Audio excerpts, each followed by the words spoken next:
시간에 택하신 곳에서의 은혜, 택하신 곳에서의 은혜라는 제목으로 하나님의 말씀 나누겠습니다. 우리는 지난 7월 첫 주일을 맥주 감사절로 지켰습니다. 우리나라의 설, 추석 명절에 있듯이 절기가 얼마나 중요한지 하나님께서는 친히 말씀해 주십니다.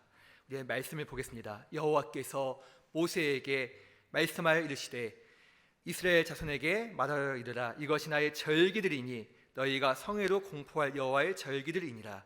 하나님께서 절기들을 소개하시면서 그냥 하시는 것이 아니라 이것이 나의 절기들이라고 힘주어 말씀해 주십니다. 그냥 대수롭게 지나가는 것이 아니라 창조주 하나님이 소중히 여기며 그분의 뜻과 섭리가 담겨져 있는 하나님의 일정표, 하나님의 시간표임을 말씀해 주십니다. 사람의 삶에서도 여러 가지 기념일이 있지요. 개인에게 있어서 가장 중요하고 의미 있는 날이 언제입니까? 생일입니다. 그렇죠? 서로 태어난 것을 축하해주고 복을 빌어줍니다. 그리고 부부 사이에서도 중요한 절기가 있죠. 기념일이 무엇입니까? 결혼기념일입니다. 네, 이것을 잘 지켜야 남은 한 해가 평안해집니다. 그러면 결혼은 남자 여자 둘이 했는데 왜 한쪽에서만 일방적으로 줘야 되는지 모르겠습니다. 이렇게 사람이 살아가면서 기념일을 만들고 지키면서 지금까지 함께했던 추억을 되새기고 앞으로의 일을 같이 계획하면서 희망을 그리는 것이 이 기념일, 절기의 의미 아니겠습니까? 하나님께서도 나의 절기라고 하실 만큼 이 날을 특별하게 제정하시면서 의미 있게 부여하시고 또한 하나님의 귀한 섭리가 있음을 말씀해 주시는 것은 이 날이 하나님과 우리 사이에 중요한 날이요 하나님께서 하신 약속이 있음을 기억하며 살라고 말씀해 주십니다. 자, 이스라엘 백성들에게 있어서 하나님께서 지키라고 명하셨던 세 가지 중요한 절기가 있었는데 그것이 유월절, 그 다음에 맥주절, 그 다음에 초막절입니다. 이것이 무엇인지 눈을 크게 뜨시고 한번 빠르게 살펴보겠습니다. 유월절은 이스라엘 백성이 애굽에서 빠져나왔음을 기념하면서 지키는 절기가 되지요. 그로부터 한 주간 7주간을 셉니다. 그러면서 이 유대인들에 있어서 7은 평화와 안식 그리고 완전함을 의미하기에 7주가 지난 후에 안식일이 7번째 겹치는 날은 더 의미 있게 보내고자 그 다음 날까지 해서 대안식일, 큰 안식일로 지켰습니다. 자, 한 주간 7일을 7번 센다고 했습니다. 그러면은 구구단을 외워서 7 곱하기 7은 무엇입니까? 그 어려운 것을 잘 맞히시네요. 그렇죠? 예. 49에서 나머지 하루를 더한 50일까지 해서 이 날까지 대안식일, 큰 안식일로 지키게 되었습니다. 그러면서 이때를 맥주절로 지킵니다. 자, 오늘 본문 10절에 나오는 77절이 곧 이 맥주절이 되는 것이지요. 그리고 50일째 되기 때문에 신약에서는 이것이 넘어가서 5, 10순자를 써서 오순절로 하면서 그 절기를 지켰습니다. 그리고 나서 모든 추수가 다 끝나고 이것을 기념하면서 창고에 먹을 양식을 쌓아놓고 이 절기를 기쁘게 지켰으니 그것이 수장절 혹은 초막절, 우리가 지키는 추수감사절이 됩니다. 자, 이렇게 유월절, 맥주절, 수장절의 3대 절기는 이스라엘 남자들이 하나님께 나가서 예배를 드리는 중요한 날이었습니다. 그 유월절, 맥주절, 그 다음에 수장절이 있는데 가운데 지금 무엇이 있어요? 네, 맥주절이 있습니다. 맥주절은 우리가 익히 알고 있듯이 그 해에 수고하여 밭에 뿌린 것의 첫 열매를 거두면서 마음의 감사를 담아서 하나님께 드리는 감사의 시간 그리고 감사의 예배, 감사의 절기가 되는 것이지요. 요즘 첫 열매가 참 많이 나고 있습니다. 얼마 전 감자니 매실이니 수확을 했을 것이고 이제 옥수수며 수박이며 과일의 여왕이라고 하는 복숭아가 나오면서도 맛있게 먹는 때 아니겠습니까? 이렇게 맥주절을 기억하며 지키고 우리가 함께 이 절기를 의미 있게 보내야 하는 이유가 무엇일까요? 오늘날 도시사회에서 요즘 농사도 안 짓는데 더군다나 보리농사 같은 거 그 중국산, 수입산이 많이 있는데 무슨 맥주절이냐 할 수 있지만 그렇게 간단하게 치부해버려서는 안 됩니다. 왜 그런지 우리 함께 본문 11절 말씀을 읽어보겠습니다. 너와 내 자녀와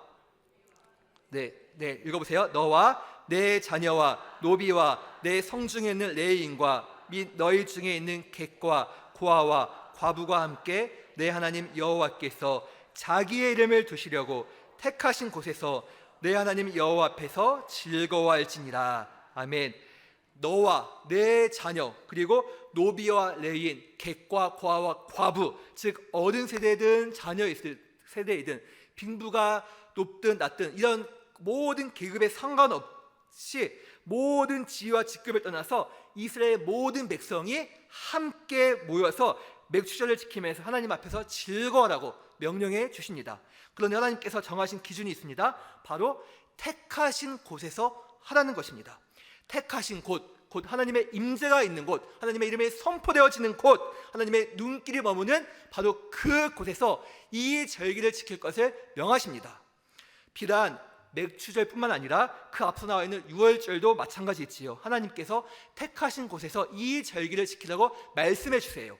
자, 16장에 있는 5장 7절 말씀인데 화면에 있는 말씀 같이 한번 읽어보겠습니다. 유월절 제사를 내 하나님 여호와께 내게 주신 각 성에서 드리지 말고 오직 내 하나님 여호와께서 자기의 이름을 두시려고 택하신 곳에서 내가 애굽에서 나오던 시각 곧 초저녁 해질 때에 유월절 제물을 드리고 내 하나님 여호와께서 택하신 곳에서 그 고기를 구워 먹고 아침에 내 장막으로 돌아갈 것입니다. 아멘. 네가 머무는 각 성이 아니라 하나님의 이름이 선포되어지는 곳, 하나님께서 정하신 그 장소에서 하나님께서 자신의 이름을 두시며 임재하시는 그 택하신 곳에서 역시 유월절을 지키라고 말씀해 주십니다. 다시 말해서 너희가 편한 것이 아니라 하나님께서 받기에 편하신 곳, 우리가 원하는 것이 아니라 하나님의 현현하심이 있고 하나님의 임재가 있는 그 곳에 나와서 이 절기를 지키라고 말씀해 주십니다. 이어 뒤에 나오는 초막절도 15절 말씀을 보면 여호와께서 택하신 곳에서 절기를 지키라고 명령해 주시면서 이것을 강조하십니다. 왜 성도 여러분, 하나님께서는 이러한 기준을 세우신단 말입니까? 비단 이 절기뿐만 아니라 일찍이 하나님께서 아브라함에게 이삭을 바치라고 하실 때에도 마찬가지였습니다. 하나님께서 아브라함에게 어떻게 말씀하시냐, 모리아 땅으로 가서 내가 내게 일러준 한 산 거기서 그를 번제로 드리라 명하십니다.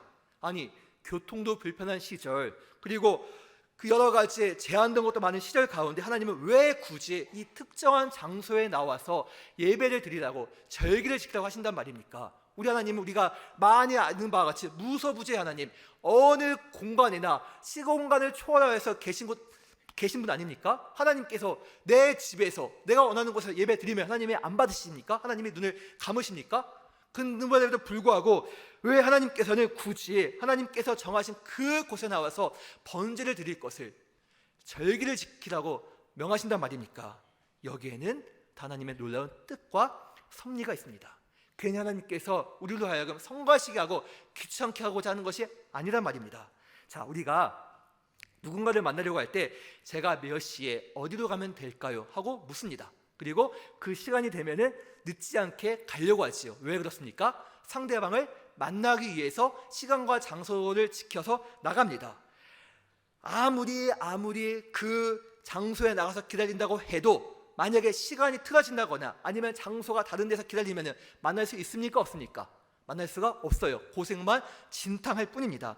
이처럼 하나님께서도 자녀들 우리를 만나주시고자 택하신 곳을 정하여 말씀해 주십니다.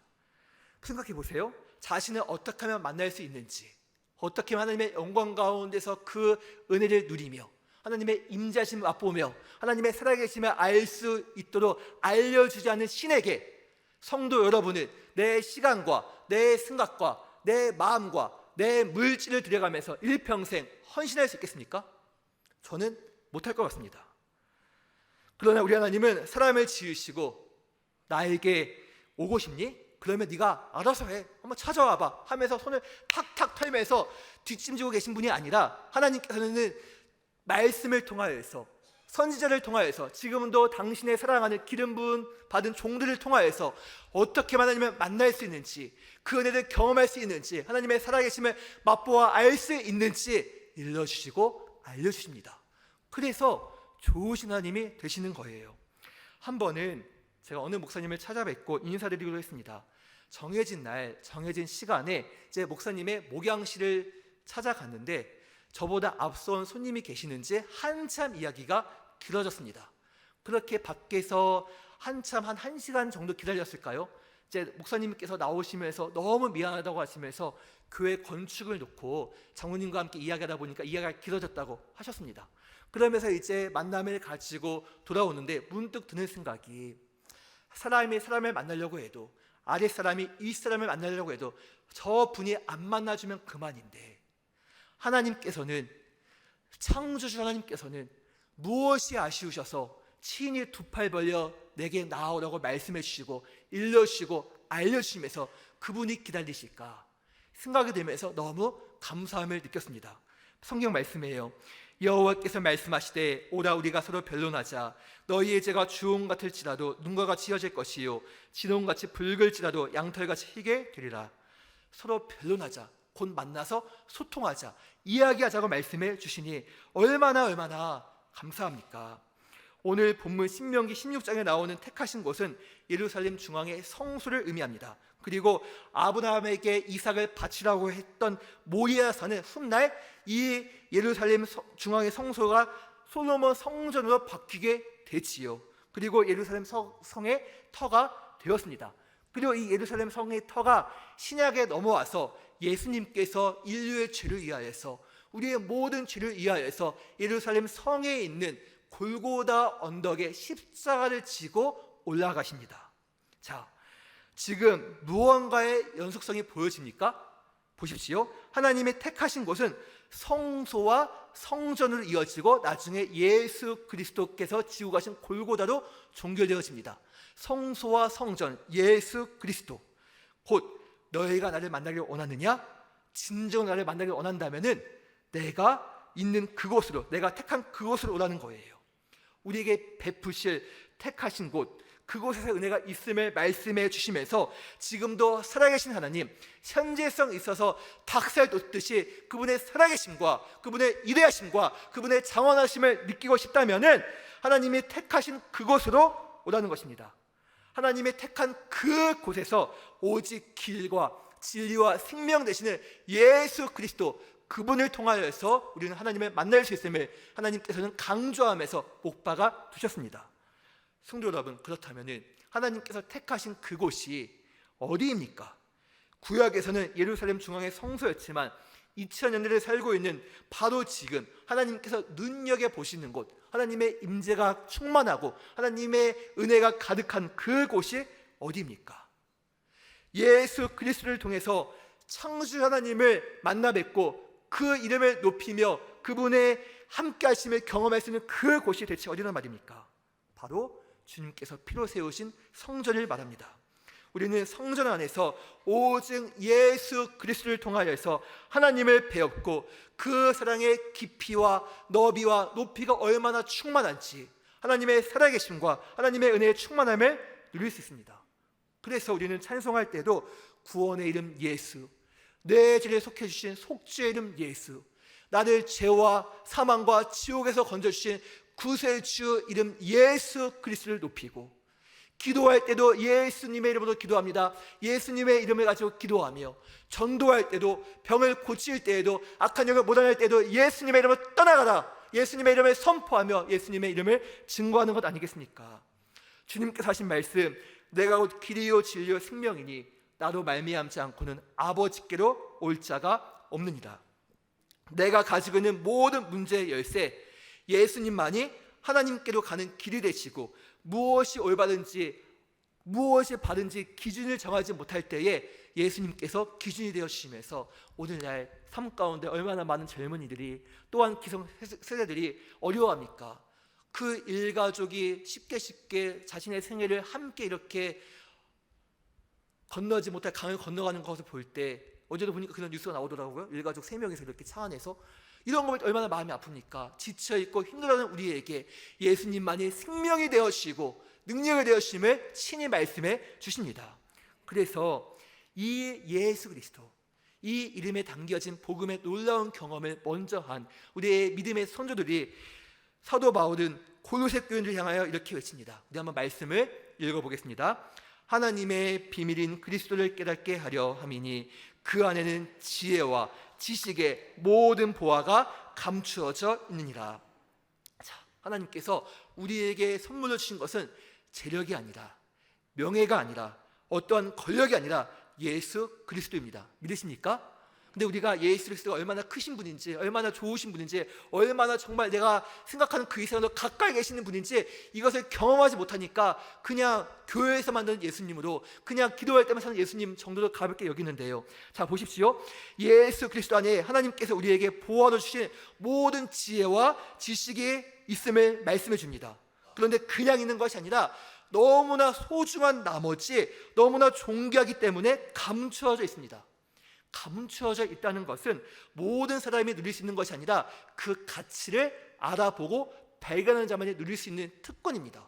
어릴 적에 소풍 갔을 때 보물찾기 많이 하셨죠, 그렇죠? 보물찾기라면 보물찾기가 보물이 뭐 눈에 띌 수 있는데 볼 수 있지만 어떻게 있습니까? 숨겨져 있어요. 결국 찾는 자가 선물을 받을 수 있는 것과 마찬가지로 예수 그리스도의 이 이름이 얼마나 존귀한지, 얼마나 아름다운지 모든 그 안에 지혜와 지식의 보화가 감추어져 있음을 말씀해 주시면서 이것을 발견하는 자의 것이라고 일러주십니다.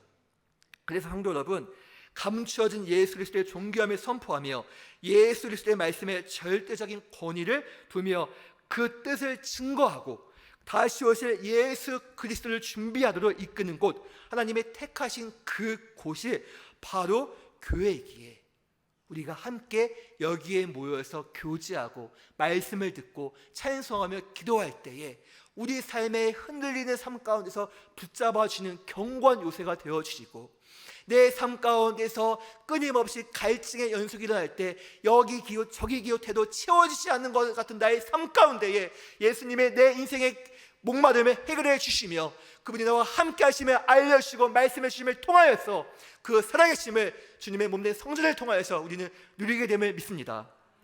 택하신 곳에서 은혜가 있다는 거예요. 왜 성전에서 예배를 우리는 그토록 중요하게 여겨야 합니까? 또 코로나 이후 한국교회가 왜 성전에서의 예배 회복을 지금까지 끊임없이 강조하며 그렇게 애쓰고 있는 것일까요? 이 택하신 곳에서 베푸신 하나님의 은혜가 있으니까요. 택하신 곳에서 주님께서 주시는 그 은혜를 우리 성도님들께서 받고 누리셔야 되기 때문에 그렇습니다. 항상 우리는 성전이 중심이 되어야 합니다. 주일 예배가 오전 7시 30분, 9시 30분, 11시 30분에 시작됩니다. 이는 우리 사람끼리 정해놓은 어디까지나 물리적인 시간입니다. 그러나 토요일 밤에 내일 주일 예배가 있지, 늦지 않게 가야겠다 하면서 입을 옷도 준비해 놓고 있고 예물도 준비하고 있고 마음 가운데서 평소보다 일찍 잠자리에 든다면 이미 나의 예배가 시작된 거예요. 왜요? 내 마음이 지금 어디를 향해 가고 있으니까요. 성전, 이 주님께서 하나님께서 택하신 그곳을 향해 가 있기 때문에 그렇습니다. 이렇게 하나님께서 택하신 곳, 택하신 성전을 향해서 마음의 중심을 두고 또한 정성을 다하는 자들을 하나님께서 눈여겨보시면서 그 인생을 귀하게 쓰시지 않겠습니까? 하나님 말씀에 여호와의 눈은 의인을 향하시고 그의 귀는 그들의 부르짖음에 기울이시는도다. 할렐루야. 그 주인공이 우리 모두가 될 수 있기를 소망합니다. 그렇다면 택하신 곳에서 절기를 지키며 이를 소중히 여길 때 하나님께서 과연 우리에게 주시는 은혜가 무엇이란 말입니까? 우리 함께 말씀 11절 하반절 말씀에 택하신 곳에서 내 하나님 여호와 앞에서 즐거워할지니라.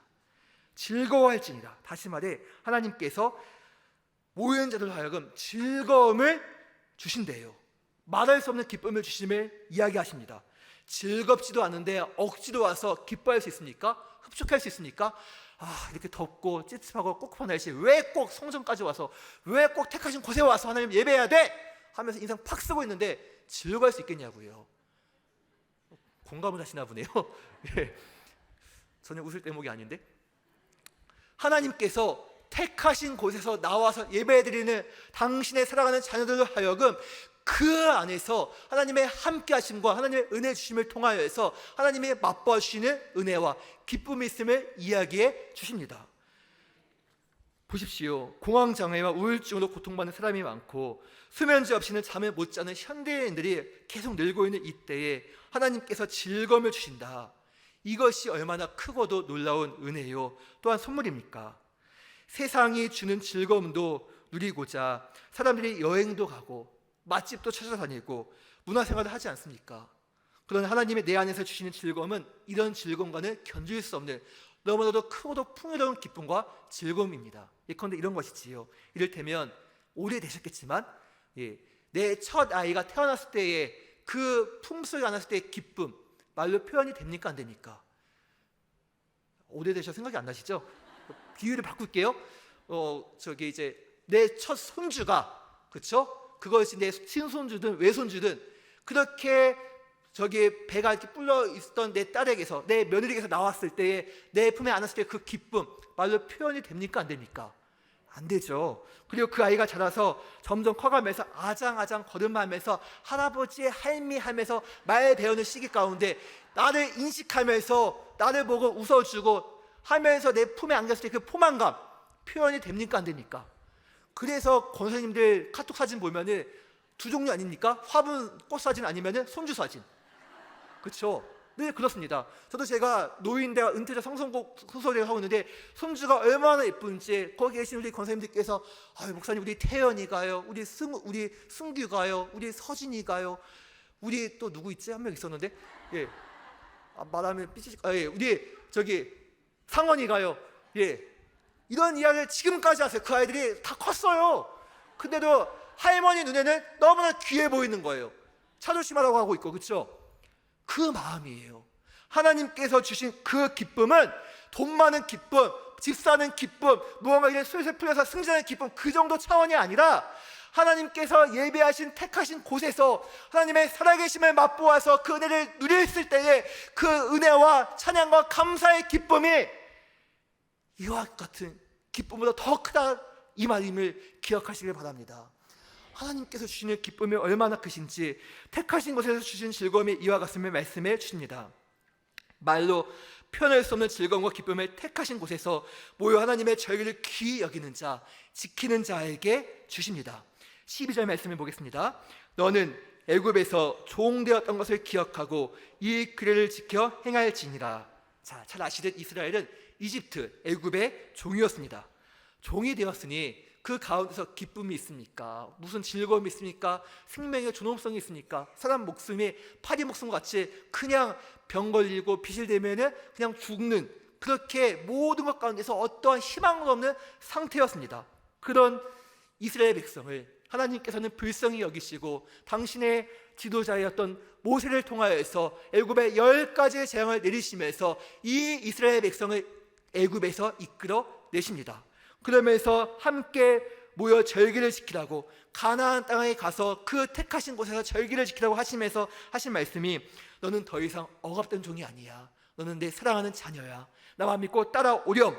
참바 신세인 종이었는데, 아무도 알아봐주지 않는 종이었는데, 언제 죽어도 정말로 이상하지 않은 종이었는데 완전히 신분이 바뀌어서 하나님의 사랑하는 자녀로 탈바꿈이 되었습니다. 그러면서 그 상한 마음을 치유하시고 회복시켜 주시는 큰 즐거움을 주시는데 어디에서 주시느냐? 택하신 그곳에서, 하나님이 예배하신 그곳에서 은혜를 주시고 주심을 말씀해 주십니다. 성도 여러분, 이 기쁨을 맛보고 싶지 않으십니까? 정말로 하나님이 주시는 이 그 뜨거움의 은혜, 그래서 내 마음이 요동쳐서 막 교회가 가고 싶고 찬양이 하고 싶고 말씀이 듣고 싶고, 그 전에는 TV 드라마 그렇게 재미있었는데 저거 다 인간들이 만든 거 다 각본 짜놓고선 다 눈물 연기하는 거 시시해 보이네. 오히려 하나님을 더욱더 사랑하게 되고 하나님을 의지하게 되는 이 하나님의 사랑과의 가운데서 더욱더 깊이 있게 들어가고 싶지 않으십니까?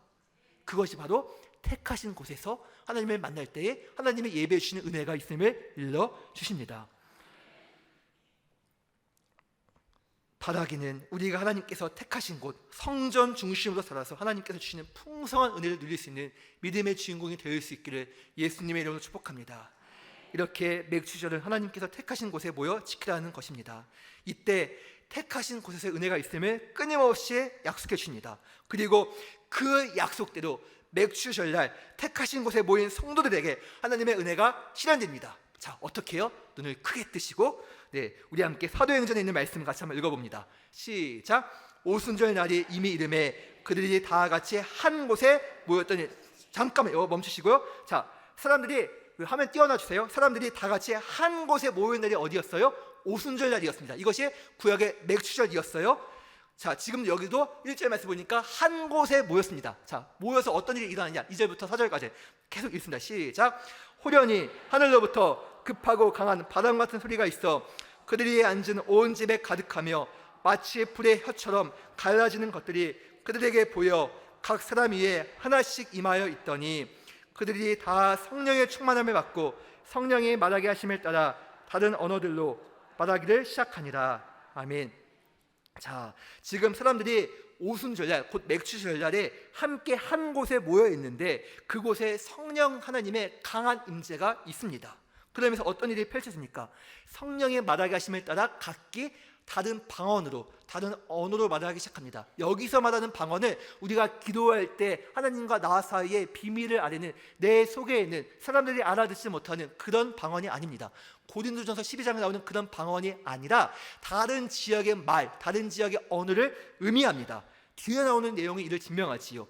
사도들이 유대인이었기에 그들이 쓰던 말이 히브리어였습니다.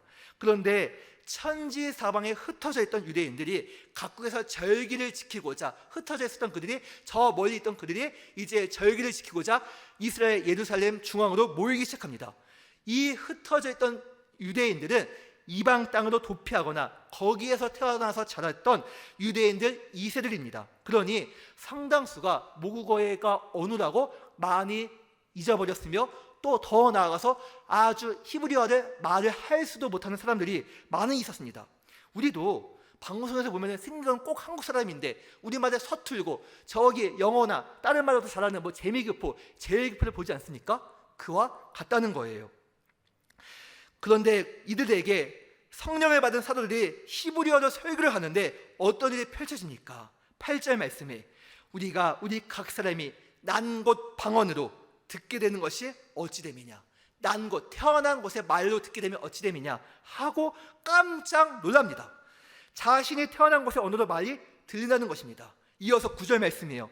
우리는 바데인과 메데인과 엘람인과 또 메소보다미아, 유대와 갑바도기아, 본도와 아시아, 부르기아와 밤빌리아, 애국가 및 구레네에 가까운 리비아 여러 지방에 사는 사람들과 로마로부터 온 나그네 곧 유대인과 유대교에 들어온 사람들과 그레데인과 아라비아인들이라 우리가 다 우리의 각 언어로 하나님의 큰 일을 말함을 듣는도다. 자, 지금 나열하기도 어려울 정도로 수많은 지방에서 지역에서 그 절기를 지키고자 맥주절날, 오순절날 절기를 지키고자 이 예루살렘에 모였는데 사도들이 말씀을 증거하는데 자신의 언어로 말을 증거하는데 그 말들을 들을 때 어떻게 말이 들리느냐? 자신의 태어난 곳의 말로 언어로 들린다는 것입니다. 제가 여수에서 사역을 할 때가 있었습니다. 이 가운데서 힘든 것 중 하나가 바로 이 전라도 방언에 한참 고전했습니다. 교인분들끼리 이야기를 하는데 내가 그래 처리했단께 싸게 빨리 해보러 막 이렇게 말씀하시는데 저는 처음에 싸우는 줄 알았습니다. 저는 충청북도 음성군 금왕은 무궁리 280번지 태숙까지 뼛속까지 충청도 사람이니까요. 근데 우리가 보십시오, 이 작은 땅덩어리 한반도 지역에 있어도 지역이 다르니까 전라도, 경상도, 충청도 말투가 다 달라도 같은 한국어를 쓰기 때문에 우리가 그들 말의 억양이 세다 할지라도 어떤 느낌인지 어떤 뉘앙스인지는 짐작할 수 있지 않습니까? 하지만 지금 사도행전 2장에 나오는 이 현상은 모국어를 잃어버린 흩어진 유대인들에게 성령께서 말씀을 하셔서 하나님의 큰 일을 각자의 언어로 당신들의 말로 들리게 하십니다. 즉 언어의 혼잡이 통일되면서 그동안 막혔던 하나님의 이대하신 뜻이 전해지는 놀라운 일이 펼쳐졌던 거예요. 우리 말이 언제 이렇게 분열되고 나뉘어졌나요? 창세기 11장에 보면 처음에는 온 땅의 언어가 하나요, 말이 하나였습니다. 그래서 피부가 검든 하얗든 황색이든 한 말을 썼는데 이 사람들이 흩어짐을 면하고자 자신들의 이름을 내고자 사람들이 바베탁을 쌓기 시작합니다. 하나님은 생육하고 번성하여 땅에 충만하는 것이, 땅에 흩어져서 멀리 이렇게 해서 충만하여 사는 것이 하나님의 뜻이었는데 이 흩어짐을 면하고자 그들은 바베탑을 안식처요 방패 삼아서 하나님을 거역합니다. 금세 있었던 홍수 심판을 새까맣게 잊어버리고 반역의 역사를 다시 써내려가지요. 그래서 하나님께서 언어를 혼잡해 하시고자 서로 알아듣지 못하게끔 언어를 흩어버리십니다. 바벨탑 위에서는, 저 위에서는 벽돌 좀 갖고 오라고 하는데 저 밑에서는 진흙을 갖고 오고 있고, 저 위에서 망치해달라고 하니까 저 밑에서는 물을 갖다 줍니다. 이때부터 지금까지 우리 자녀들이 그렇게 힘들게 영어 학원비 다니고 중국어를 배우고 그렇게 하면서 외국어 공부하는 거 아니겠냐고요. 하나님의 뜻을 반역한 심판의 결과로 언어가 혼잡해졌었는데, 성령 하나님이 오순절날 임하게 되자 나타난 첫 이적이 이 혼잡했던 언어를 다시금 통일시키시면서 하나로 소통되기 시작합니다. 회복의 역사가 일어납니다. 그러면서 그 소통의 결과 큰 하나님의 역사하심을, 하나님의 말을 듣게 됩니다. 우리 아까 읽었던 말씀 11절 말씀에 그레데인과 아라비아인들이라 우리가 다 우리의 각 언어로 하나님의 큰 일을 말함을 듣는도다. 자, 하나님의 큰 일을 듣게 되는데 하나님의 큰 일, 그게 무엇이었을까요? 다 성령의 충만함을 받고 성령의 말하게 하심에 따라 했던 말, 바로 우리의 구세주 예수 그리스도를 외치기 시작합니다. 절망과 죽음에 가득한 세상에서 무엇이 옳고 그른지 알지 못하면서 거짓된 것을 쫓아 살아가는 우리의 삶 가운데서 정말로 지탱하며 무언가 의지할 것이 없어서 사람에게 의지하고 또한 통장의 잔고를 보면서 내 인생이 어떻게 되는 것이냐 걱정하는 우리들로 하여금 우리 삶 속에서 진정한 기쁨과 감사와 내 삶의 제목은 예수 그리스도가 정답임을 일러주시고 알려주시는 이 귀한 생명 구원의 역사가 일어났다는 거예요.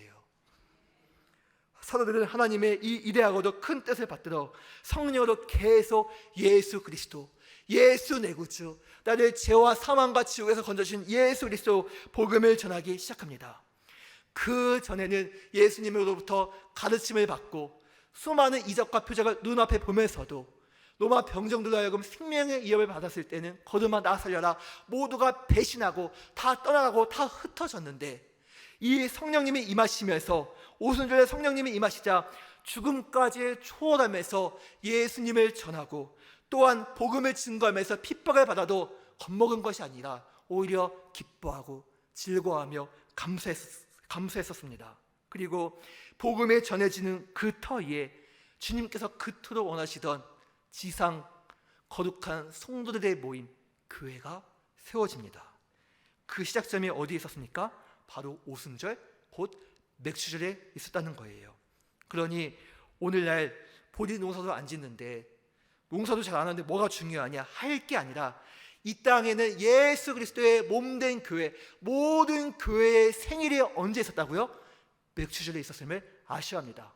우리 교회도 68년 되었지만 우리 교회에 건축한 날이 있지만 진짜 우리 교회의 성경적인 생일은 언제입니까? 바로 오순절, 맥주절에 있음을 아셔야 합니다. 그러니 이 날이 중요합니까? 안 중요합니까? 중요하지요. 모든 교회가 태동된 날이니까요. 교회가 세워지는 이때 초대교회 성도들의 모습이 어땠는지 사도행전 말씀입니다. 날마다 마음을 같이하여 성전에 모이기를 힘쓰고 집에서 떡을 떼며 기쁨과 순전한 마음으로 음식을 먹고, 하나님께서 택하신 곳 성전에 모이기를 힘쓰니 하나님이 주시니 기쁨이 충만했습니다.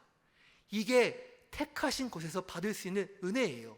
오늘날 우리는 교회에 와서 무엇합니까? 하나님께서 주시는 그 은혜를 풍성히 맛보고 가야 되는데, 식당에서 또 교회 학교에서 찬양대회에서 또 원래에서 기관과 기관 봉사하고 진땀 흘려가면서 결국 사람만 만나고 갑니다.